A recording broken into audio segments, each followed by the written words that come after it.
Hello, hope everyone is doing well. Let's talk about Asobo Studios' A Plague Tale Requiem.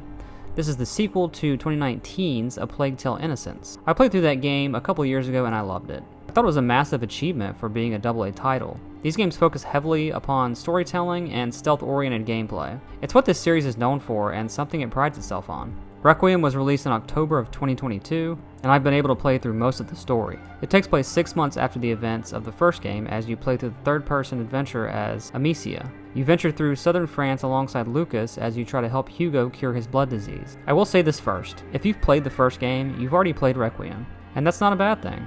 Requiem takes everything about Innocence, polishes it up, and improves upon it. It's more of the same, just more fleshed out. You're still essentially sneaking around, either killing enemies or just stealthily making your way past them, trying to get to the next area. It's a linear experience, but with more open areas to explore this time. Puzzles are a big part of the game, and it's what you spend most of your time doing, along with the stealth. I thought they were very well done and made sense for each situation. The progression and pacing are also great, as you can upgrade your abilities, craft new items that advance the narrative, and it all just feels good, as it genuinely feels like you're working towards something. We're home, Hugo. Our new home. Let's take a look around. Yes. All right, we'll do that later. Mother, where's Hugo's room? He's exhausted. Upstairs. The bed is ready. Thanks. Come on, you sleepy beast.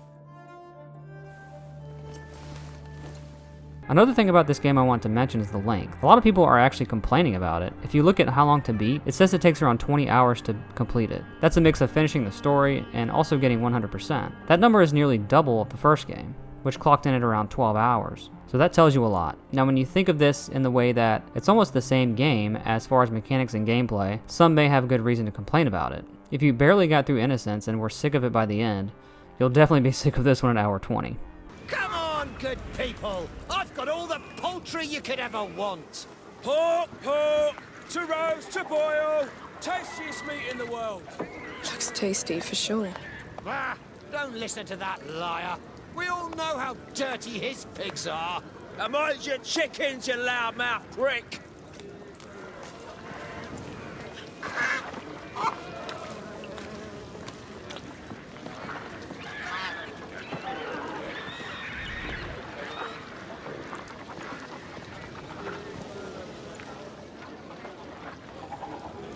But I'll say that if you enjoy puzzle solving mixed with cinematic storytelling, it's probably going to be fine. I think that's something that somewhat limits this series. It's light on action and combat, so you better really like puzzles and watching cutscenes. The trophy list for Requiem is much like the first game. It's a mixture of completing all the chapters, upgrading equipment, and finding a bunch of collectibles. Nothing difficulty specific, so it can all be done on easy. This eliminates a lot of frustration too, as it's more lenient when it comes to getting caught by the guards. The Metacritic score for Requiem is an 82, with Innocence standing in at an 81, but Innocence has a higher user score. Overall, this game, and series for that matter, is a shining example of what a AA game can be, and it's one that most people can barely tell apart from a AAA experience. It's visually stunning and has good progression and solid puzzles, but in the end, A Plague Tale Requiem is still one of 2022's best games and certainly worth experiencing. So guys, if you're enjoying my content, be sure to hit the subscribe button below and ring the bell to stay notified for future videos, and I'll see you guys next time.